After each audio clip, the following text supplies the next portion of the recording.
Hello and welcome to Fish Wrap episode 13. It's Friday, April 23rd, a rainy day here the day after Earth Day in Blue Earth, Minnesota. I'm your host, Janie Hansen, along with Q Lair. We had a big week in the markets this week, so that'll be our focus today, along with a look at the Draught Monitor and some more on inflation and the lumber market. Starting with grains, Dees corn rallied hard this week. What's going on, Q?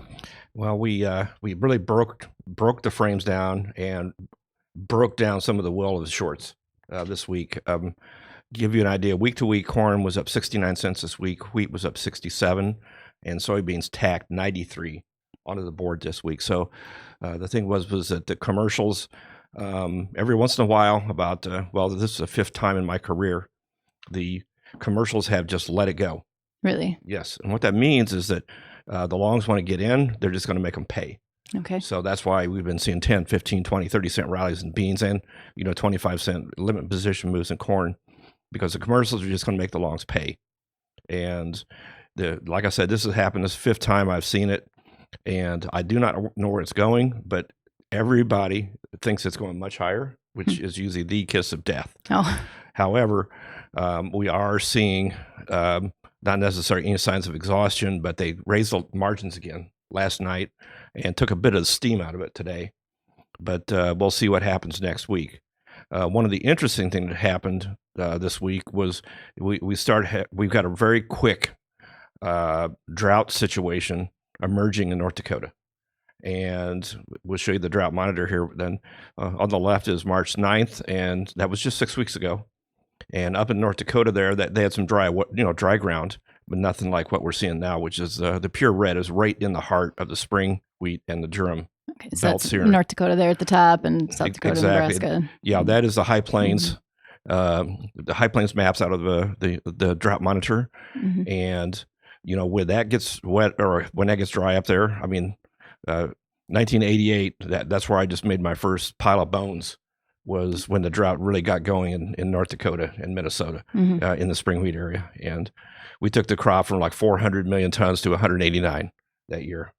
And that was a beast of a move. And of course, paid off a lot of bills that year doing that. So what does the drought creeping in at this time of year mean? Well, the thing is, at this time of the year, we're going into seeding, we're getting it in the ground. So it's not necessarily bad. But yet, if something happens, if we get some super heat here, sometime in, June, July, August, that is going to be on everybody's mind, especially spring wheat.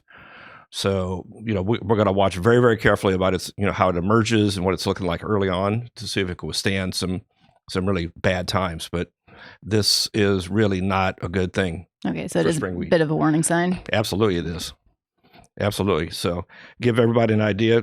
Dees corn, 2021, 550 this week. So, it shot through that 5077 that we talked about, which was the top of our frames. And this is the second year in a row it's gone. So we're going to a big frame. Okay. For everything going forward in the model. Mm-hmm. And as you can see from the chart over here, we had some consolidation right there about 2 weeks ago. And we shot through that. So that's a little flat level there. Yep. We call that a flag or a pennant, depending on which specific shape it looks like. That looks more like a flag to me than anything. Okay. But so that indicates that we're taking corn up, a bit here from here. So what's the difference between the flag and the pennant? The flag will look like this on the chart, so it looks flat. Straight. Yeah, it's more like a rectangle. Okay. The pennant is like this. Mm-hmm. Sorry about that. So and what happens is, as the pennant gets tighter and tighter, that's what we call coiling in the markets. So it's for like the little sports teams that I had as a kid in my room. Yep. So what happens with that is 85% of the time the market breaks in the direction that it came into the pennant or the flag from. Okay. So as you can see, it came in from a rally and it left in a rally. So that's just more statistical proof of this thing that we know as traders. Okay. So it'll hang out there for a bit and then keep going? Yeah. What it does is, you see that big move in corn before that. Mm-hmm.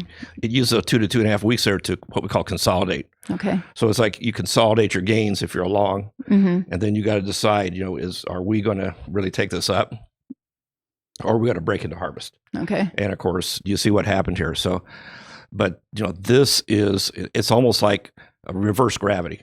when these things shoot, because the commercials are not standing in front of this thing now. What they're doing is they're sitting in their positions, they're pushing the basis, which makes their P&L look great.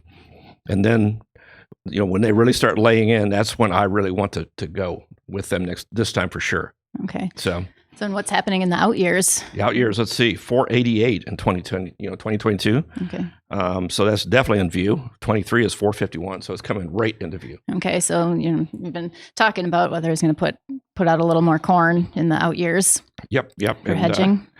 And then 2024 is 437, so that's coming into view as well. But it's it's getting there. But we're going to definitely be watching 23 next week. Yeah. Beans. I mean, they took the shorts to the woodshed this week. I mean, 93 cents. Man, they got after them. May options went off the board today in beans, and of course, May, the corn and the wheat as well. But a little bit of fireworks in the May bean expiration. Nearby beans are 1341. So wow, indeed. Beans in the teens here. Yeah. 2022 is 11.95, so it's almost $12. So it's time to start looking at that. But the amazing thing is that 23 is 11.27 and 24 is 11.20. Wow. So you got pretty much a flat spread out there year to year, out in the backs. But yet, remember, we keep talking about these things rise all boats on with the tide, and that's exactly what we're seeing in the back options of beans. So definitely want to start looking at this and starting to protect some of these bigger profits that are coming here. Yeah. And the thing is, everybody in ag Twitter, they're talking, get your $25 calls on you. I said, Jesus Christ, this has got to be close to the top when they start talking like that nonsense. But anyway. Yeah, we've heard that before. Yeah, no kidding. And, $12 corn, absolutely. I said, oh my God, give me a break. But if it gets there, things happen. As I say, SHIT happens. So we'll see. But definitely, we talked about greed last week. It's gone from greed to euphoria. Oh, so it's got to be in the final stages, but we shall see. But the one thing is that I've only seen this 5 times where the commercials just let it go. Okay. And what that means is if Mexico, China comes in to buy corn, it's going to cost me $0.50 more now. And the dollar's relatively strong against the other currencies, and that means that look out. I mean, if somebody's going to buy this stuff, they are having to pay. And of course, the other thing is that crude oil is still about 60, 62, unchanged. Ethanol is rallying because of the corn, but yet, it's like you can't work with it and fix it. Yeah. Because, the gasoline demand is relatively flat. So we will see how this all plays off. But, ethanol plants are really having some difficulties now, I would bet. Bean oil, of course, just did a moonshot this week. And as you can see on the chart here, it's that is a definite parabolic.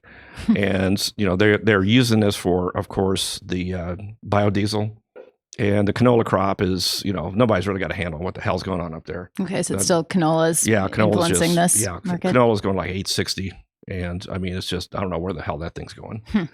So. They could. I shouldn't say where I think it's going to go because this is a market analyst show. But anyway, it's got that feeling where they're going to put a number out. Okay. And then of course the bean chart, is looking very, very stiff as well. Not sure. It's starting to feel a little bit like we're going to do some consolidation here before we really tack it again. And but maybe we're just going to go after it and get it done. That's the way, it wouldn't surprise me if we did that. Yeah. So it's just been an amazing week. And of course we put a 7 in front of the wheat, which, I mean, we were looking at almost $3, $354, not too long ago. And now we got a 7 in front of. When was the last time?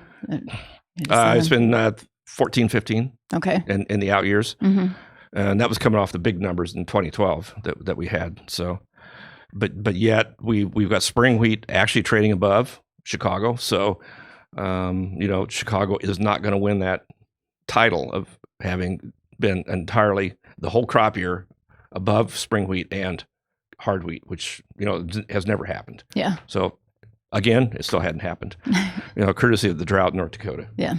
But, just a huge, huge week. And of course, margins. I wouldn't be surprised margins going up again next week. Okay. So did the higher margins go into effect already? Or okay. Today. So the notice came out yesterday as of today. So, the margin calls are going out tonight. Yeah. So here we go. Here we go. Of course, the commercials don't care because they got the product and just financing is short. And of course, the basis is screaming. Also heard a rumor today that down the river, which means the Illinois River, SEP corn traded $1 over D's on the river. Huh. Indeed. Yeah. So somebody's, here and there, a train is going to catch a bid. Yeah, a little problem here and there. Yes, supply. Definitely. So, and that's the thing what we talked about when you were doing your work as the farm CFO. What you're essentially doing is you're getting long to basis. So long cash and short futures, and for you to actually execute the trade, you have to sell the basis. So I mean that was like 40, 50 under. Now it's like even money or overs. Yeah. So now you're looking at not only did you make the higher price board, but now you've made 40, 50 cents timing your hedge, which is pretty awesome. Yeah. Yeah. It's nice to have a trader on your side. Well, it's that. He knows the commercial game. Well, and the thing is, sometimes you just got to put stuff in the bank. You've got to get that stuff in the bank before you can really start to clear your head about this market, because this market is the real deal. Trust me. I've only seen this 5 times in my career. I've been around for a long, long time. Hashtag fossil. There we go again. Yeah. Well, but you've got to be a fossil to actually get this experience. So yeah. I don't envy these youngsters who are trying to trade this stuff. It is a beast. Yeah. Well, they're having those different years, because we talk about when you get some of these unusual conditions. When was the last time that this happened or something like this happened, to see how what was going on and how the market reacted and how long it took for things to normalize again. Yep. And it, of course, that was 2008 was the last one where it just blew up. People say, well, why aren't you saying 2012? 2008 was so bad that the numbers were still in the system by 12. So what that means is that, statistics, using, the back numbers to do forecasting, if you've got those big numbers in there with huge volatilities, you have huge, standard deviations, to build your trading frames. Yeah. So it's basically biasing the model a little bit. Yep. Absolutely. So cool. Well, how about the inflation and what's going on in the lumber market? Oh my God. Well, if you thought last week was bad, you should try this week. This is the trade that everybody's talking about. It's not even parabolic. It's just a straight shot. It's a wall. Yeah. And they were joking on Twitter today that, if you weren't alive in 1969, you could actually see a moonshot here on the lumber chart. So it trade almost 1,400 today. Just blast off. And there's just no anything in sight. I do not know how, the fundamentals just don't work, I don't think. One guy on Twitter is hilarious. He had a bunch of boards in his farm, and he said, I'll trade these for a 2020 Corvette. And somebody tweeted him back and said, "You're probably going to get some extra money for the wood." So what should we be keeping an eye on this upcoming week? Well, of course, lumber, Bitcoin. There's tons and tons to talk about Bitcoin. Broke down below 50,000 today. Then now it's trading right at 50,000, off the 65,000 high. So there's talk about some games being played in Washington, the SEC, and that sort of thing, and regulation and taxes. But I'll believe it when I see it, because there's just too many important people that are in it that this is going to be, the game is going to be called. So Bitcoin, of course, is on everybody's lips. Dogecoin, which I even hate to talk about, is still it's the new GameStop, but whatever. I don't even want to think about it. But copper continues to run. We're seeing the thing heat up, and I, honest to God, I think the Fed has lost control of this thing. Really? The Treasury, I really do. And we're going to have to find some numbers where we just literally destroy demand, literally, and then we'll see what happens. But with if you think about it, crude oil is anchored there at 60, 62, and then corn keeps rallying and pulling ethanol with it. And it's just like, those blends have just got to be killing people. Yeah. So, one of these days, something's going to have to give, as they say in physics, because it's just like one of those earthquakes in California.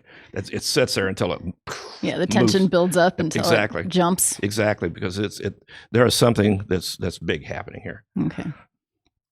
So, well, we had a little trivia from last week. So, when we had a little friendly interruption, do you use the term horse?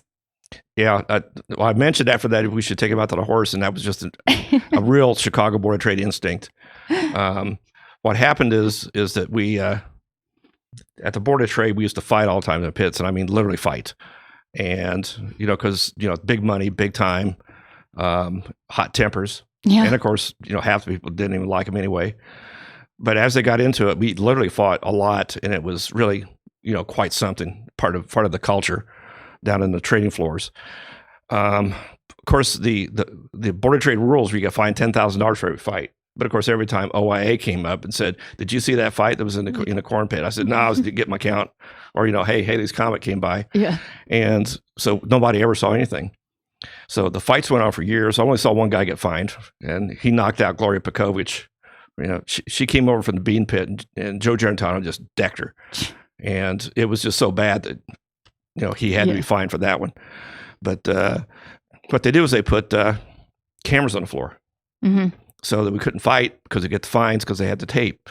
So what we do is we go out back of the Board of Trade, one financial plaza, and they've got a horse there. So we'd say we've got to go meet out by the horse. The horse statue. The horse statue, and that's right Financial Plaza, about 100, 200 feet south of the Board of Trade. And they take it out there, and that way there's no fines because you're off the property. So that's become the running thing now. Obviously, we don't have a horse statue here, but that's why we've got the little guy. Well, and the thing is, you can always tell how long the trader's been in the business if they were actually in fights in the pits before the horse. Yeah. So badge of honor. Well, it's just dishonor. Just dishonor, I suppose. Depends if you lost. Yeah. So cool. Well, that's a wrap for this week's episode of Fish Wrap TV. We'll see you next week.